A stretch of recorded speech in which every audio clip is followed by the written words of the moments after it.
सकाळचे 3:30 वाजले होते. रस्त्यावर एक कुत्राही नव्हतं. संपूर्ण मुंबई झोपली होती. पण आम्ही मात्र रायगडच्या दिशेने निघालो होतो. तर जय शिवराय मित्रांनो, स्वागत आहे तुमचं पुन्हा एकदा आपल्या ट्रॅव्हल ब्लॉगमध्ये. तर आज आम्ही चाललो आहोत थेट स्वराज्याची राजधानी रायगड. कारण आज आहे 6 जून आणि आज आहे महाराजांचा राज्याभिषेक सोहळा. तर सकाळी 3:30 वाजता उठून आम्ही निघालो मुंबईहून रायगडला.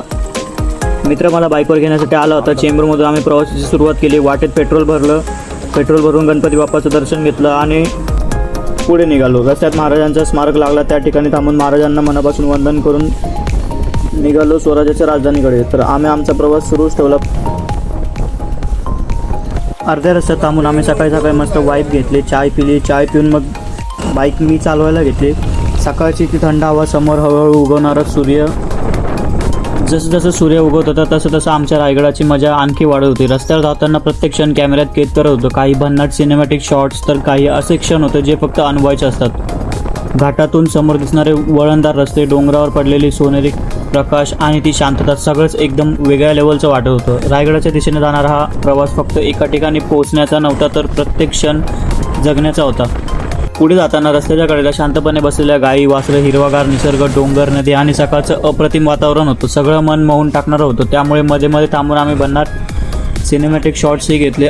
असा निसर्ग आनंद घेत अखेर आम्ही रायगडाच्या पायथ्याशी पोहोचलो. तिथे बाईक पार्क केली आणि पुढे निघालो.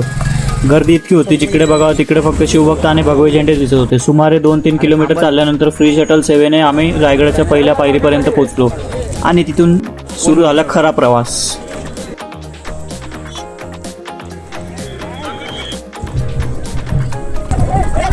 पायऱ्या चढताना हजारो मावळे दिसत होते. प्रत्येकाच्या चेहऱ्यावर उत्साह, अभिमान आणि महाराजांविषयी प्रेम दिसत होतं. जय भवानी, जय शिवाजीच्या घोषणांनी संपूर्ण रायगड दुमदुमून गेला होता. वर पोचल्यावर रायगडाचा नजारा पाहून सगळा थकवा क्षणात निघून गेला आणि अखेर आम्ही रायगडाच्या माथ्यावर पोहोचलो.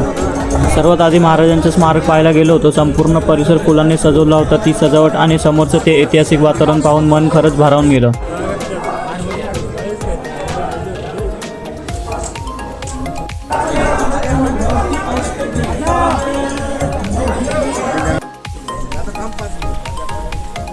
त्यानंतर आम्ही छत्रपती शिवाजी महाराजांच्या समाधीकडे निघालो. समाधीचं दर्शन घेतलं. महाराजांच्या चरणी नतमस्तक झालो आणि स्वराज्याच्या पवित्र भूमीला मनापासून वंदन केलं. दर्शन झाल्यानंतर आम्ही संपूर्ण रायगड एक्सप्लोर करायला सुरुवात केली. गडावरची प्रत्येक वाट, प्रत्येक वास्तू आणि प्रत्येक कोपरा इतिहासाच्या आठवणीत जिवंत करत होता.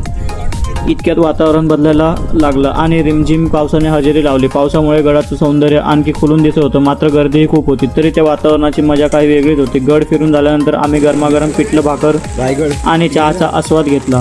थंड वातावरण, बाहेर पडणारा पाऊस आणि हातात गरम चहा, त्या क्षणाची मजा काही वेगळीच होती. रायगडाचा हा अनुभव आयुष्यभर लक्षात राहणार होता.